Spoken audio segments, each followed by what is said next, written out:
याद रहे, यहां जो दूसरे को फेंकेंगे ना वो घूम के अपने पास ही आएगा। दुख, दुख जो है वो सोन पापड़ी होता है। सोन पापड़ी समझते हो? अजीब सी मिठाई है।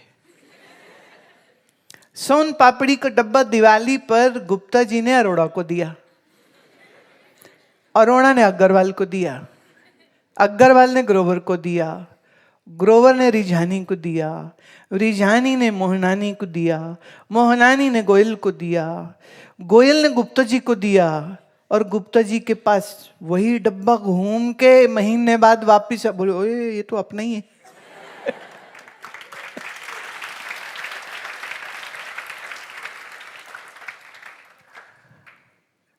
बहुत लोगों को सोन पापड़ी पसंद नहीं है, तो आपने अपना डब्बा किसी को दिया तो वो घूम घाम के वापिस आपके पास ही आएगा। It happens, you know. People receive sometimes very strange gifts, which they hate, they don't like it, they don't want to use it. They say, okay, no problem, next month so-and-so's birthday is coming, chipkao. We will give it to that person. Now that person also doesn't like it. Next month somebody's anniversary, give that gift to that person. This person also doesn't like. Next time it was birthday of a little girl, so this gift goes there.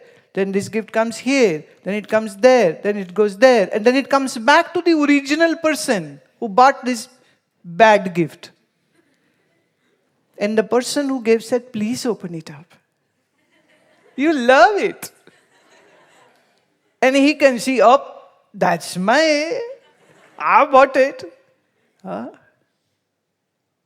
So your miseries are like that. If you give misery to somebody else, after a long detour, it will come back to you again. So be very watchful before you say something bad to anybody, because what you give to others comes back to you. I don't think so you want bad things to come to you. No, so don't give it to others. So misery is like son papdi.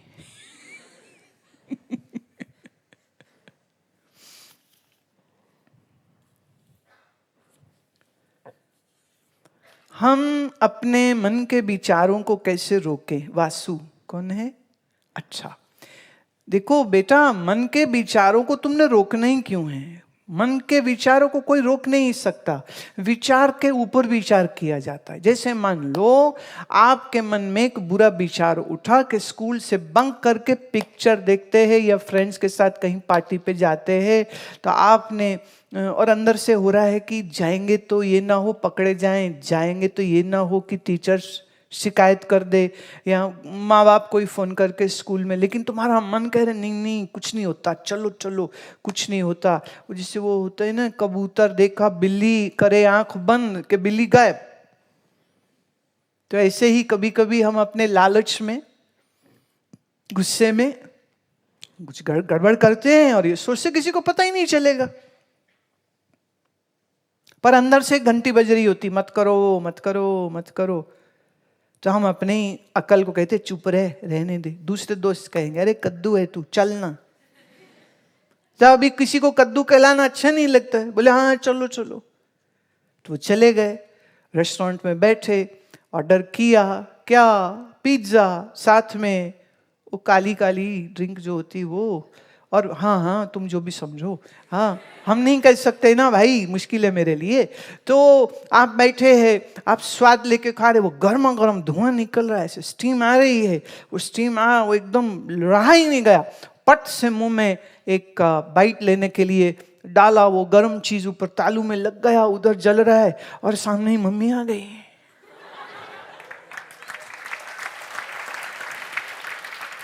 मम्मियों का wifi system बहुत strong है, वो umbilical cord है ना, वो cut के भी नहीं कटती है। कहते चिंटू तू इथे मोया की करदा पे है। इधर मुंह जला पड़ा है गरम पिज्जा के वो चीज की वजह से, इधर पकड़े गए हैं, इधर मम्मी गाली निकाल रही है, इधर दोस्त कह रहे ले डरता है मम्मी से। डरता है क्या मम्मी से? तो सब तरफ से तो भरमार हो रही है, तो अब क्या करें ऐसे में? अब इस सिचुएशन पर अब रिवर्स चलो। इसी चिंटू के मन में ख्याल आया स्कूल बंक करके मैं जाऊं, और फिर उसको याद आया कि अगर मैं जाता हूं तो मेरा नुकसान होता है, और अगर घर वालों ने देखा तो उनका मन कितना दुखेगा। माता पिता अपनी मेहनत की कमाई से हम पे खर्च कर रहे, पढ़ा रहे हैं, तो हमको उनके साथ बेईमानी नहीं करनी चाहिए। या तो आप अक्लमंदी से ज्ञान के साथ विचार करके कि करना है नहीं करना है, उसका थोड़ा थॉट प्रोसेस अच्छा करिए। तो विचार पर भी विचार करना चाहिए। एक लड़का वो 10th का एग्जाम दे रहा था, वो होता है ना वो यस नो बॉक्सेस को टिक करना है, और उन्हें पढ़ाई करी नहीं थी, तो अपनी सुपरमैन वाली नजर के साथ वो पड़ोस के क्या कर रहे हैं उसने देखा और कर दिया। और बड़े चालू होते हैं ये लोग, मतलब टीचर को लग रहा है सामने देख रहा हूं, उन्हें आंख ऐसे घुमाई है, तिरियक टेढ़ी, वो देख लिया। और फिर उन्होंने कहा भैया साइन कुछ दे देना, मतलब ये ऐसा है, और खांस दिया तो ना है। अब सोचो ऑब्जेक्टिव हो रहा है।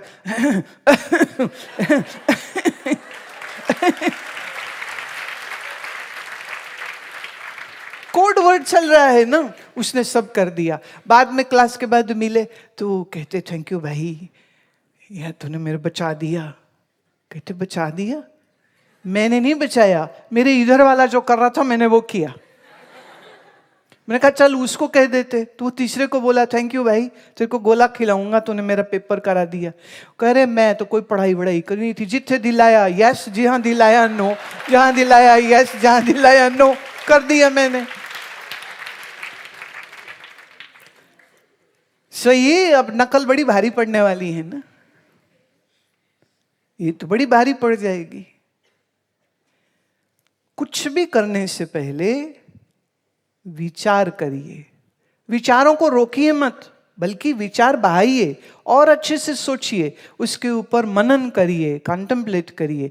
When you will contemplate about your own thoughts, and if you have good wisdom, you will come to the conclusion whether I should do this or I shouldn't do this. But to get the right answers from within, you need to have a good pranic energy. And for the good pranic energy, you have to be a good pranayam practitioner. And to be a good pranayam practitioner, you have to good powerful body postures that it's not hurting and pinching in the lumbar or the knee or the foot or something. You can sit stable and do your pranayam. You do it every day, every day, every day, every day. Your intuitive power will become very strong. Then, in a flash, you know whether to do this or not to do this. Then your own conscience becomes your guide for your life. But don't be mistaken. Sometimes it's not your inner voice who is saying this. It is sometimes your own mind who wants to do that. So it will say, okay, do it, not a problem. So when I'm saying the conscience should talk to you, it will only happen when you have a very peaceful and quiet mind. How do you receive that? By doing pranayam. So do more pranayam. So you don't have to stop your thought process. Rather, you have to give a direction to your thoughts. Giving direction to your thoughts. And not just doing everything on the reflexes or just on the go, whimsical. Don't be whimsical. मौज आई ये कर लिया, मौज आई वो कर लिया, मौज आई ये कर लिया, मौज आई वो कर लिया, मतलब वो मत करो, वो मत करो। मनसीरत पाल, मुझे ये पूछना है हमारे शरीर में आत्मा कहाँ स्थित होती है? और मुझे परमात्मा को भी पाना है। और गुरुजी जैसे तुम में परमात्मा का वास होता है, वैसे तत्व में भी परमात्मा का वास होता है क्या? अरे मनसीरत, तुम्हारा प्रश्न जो है थोड़ा सा उलझा हुआ है। पहली बात, जैसे मैंने कहा, जल हर बुलबुले, हर लहर, हर झाग में होती है, ऐसे जिसे हम आत्मा कहते हैं वह सर्वव्यापक होती। तो शरीर के किस हिस्से में क्या, वो तो सब जगह हुई। शरीर ही क्या हुआ, पूरे जगत में हुई, पूरे ब्रह्मांड में हुई। आत्मा अर्थात ब्रह्म, ब्रह्म मतलब बड़ा, मतलब व्यापक। अभी हम अज्ञानवश इस शरीर को मैं समझते हैं, इस शरीर के अंदर जो मन है उस मन को मैं समझते हैं। तो लिमिटेड, शरीर की तो लिमिट है, मन की भी लिमिट है, बुद्धि की भी बड़ी सीमा है। उस सीमा के अंतर रहते हुए हम कैसे जाने कि ये आत्मा क्या है, ये ब्रह्म क्या है? तो उसके लिए ज्ञान की आवश्यकता है। त्वम मतलब तू, तत् माने ईश्वर। तो मेरे में ब्रह्म कैसे है? और ईश्वर को जब हम कहते हैं तो वो ईश्वर का मतलब क्या होता है, ईश्वर का स्वरूप क्या होता है, ये जानना। अब जैसे श्री राम है, श्री कृष्ण है, या शिव है, या दुर्गा है, ये सब उसी ईश्वर के साकार रूप हम कह सकते हैं। लेकिन अगर हम ये कहें कि इनका अपना निराकार या निर्गुण रूप क्या है, तो इन सब का निर्गुण रूप तो ब्रह्म ही है। ऐसे ही हम अपने शरीर को देखते हैं तो हम अलग, ये अलग, ये अलग, ये अलग। लेकिन अगर इस शरीर के मूल में, मन के मूल में, बुद्धि के मूल में जाएंगे तो वहां भी वही एक ही ब्रह्म सत्ता है। तो इसे समझने के लिए जो चाहिए उसको कहते हैं वेदांत। तो दृग् दृश्य विवेक, अपरोक्ष अनुभूति, विचार चंद्रोदय, केनोपनिषद, ऐसे कितने सारे जो ग्रंथ है वो समय समय पर मैं आपको जब कराती हूँ तो उसमें उसी वेदांत की विचारधारा को, जिसमें मैं कौन हूँ पता चले और ईश्वर क्या है वह पता चले, और ईश्वर और मैं एक हैं कि दो हैं इसका भी पता चले। तो उसका आसान तरीका तो ये होगा, ये आज मैंने स्पेशली रखी है, ये Bhagavad Gita. It's a concised form of Bhagavad Gita. As such my Gita which I spoke comes in 3 parts and it's a big books. So I thought that let's have a smaller version of it. So here it goes, you go through this. The best part is that you have the Sanskrit written in English phonetics. And every word has been given its literal meaning. Word by word meaning is there. And then just in a small paragraph or maybe 10 or 12 lines, the meaning of that shloka is there. So going through all those 3 books, time consuming. You are all students, less time. So this is the smaller version of it. This is English one. Very soon we'll come out with the Hindi one. So going through one shloka at a time, understanding the meaning, and then contemplating on it. And actually, if you have understood it properly, you don't even need to contemplate, because it would just go deep down inside. It will sink in. So, use this. There are videos which I have done in English, in Hindi, about what is Tat, what is Tvam, what is Ishwar, what is Brahm, who am I, how this whole Jagat, this universe is there in front of us. So when you listen to all this and contemplate, slowly everything will open up. सब कुछ खुलने लग जाएगा, पर थोड़ा काम तो करना पड़ेगा ना उसके लिए। बिरजू वर्मा नांदेड़, अरे वाह, बिरजू जी कहाँ हो? अरे बड़े दूर से आए हो, बड़े दूर से। यहाँ तो हमको आना है, वहाँ वो सुंदर गुरुद्वारा है ना जो, उसको हमने नहीं देखा, बहुत इच्छा है वहाँ जाने की। अच्छा, प्रश्न है, मैं हमेशा कुछ फैसलों के बारे में कंफ्यूज रहा हूँ, और मैं अभी एक फील्ड लेने के बारे में भी कंफ्यूज हूँ। मुझे सारी बातें करने लगती हैं, फिर सोचता है सब कुछ कर लूँ। मेरी 12वीं हो चुकी है, कृपया मार्गदर्शन करें। आज आप लोग वो करने वाले हैं ना, कैरियर वाला, आज करा सकते हैं? नहीं, बाद में कराएंगे। आपके लिए एक सेशन स्पेशली होगा जिसमें 12वीं के बाद आप क्या कर सकते हैं, क्या करना चाहते हैं। तो थोड़ा इन लोगों का जो एक्सपीरियंस रहा है, जो इनकी समझ रही है, वो आपके साथ वो शेयर जरूर करेंगे।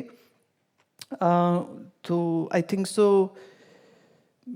तुम थोड़ा उस सेशन की वेट करो, होपफुली आपको आपके जवाब कुछ ना कुछ उसमें मिल जाएंगे।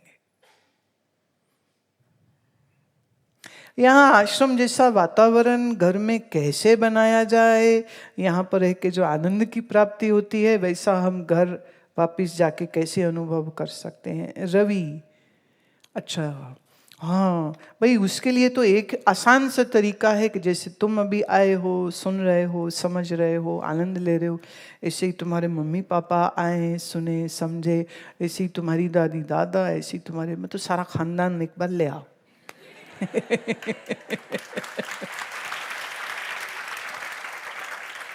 वो होता है ना, by one get one free, है ना, तू आ गया बाकी सारे आ जाएंगे, तो वो not one but it would be get one and get many more free, right.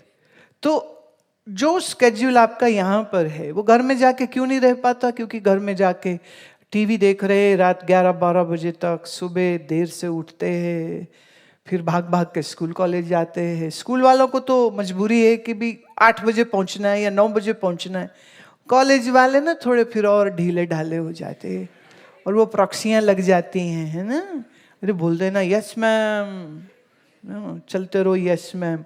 But दिक्कत एक बार होगी, एक लड़की ने कहा मेरी प्रॉक्सी लगा दो, लड़का भूल गया लड़की की आवाज निकालनी है, तो उसने अपनी मर्दानी आवाज में उन्हें पूछा सविता, यस मैम।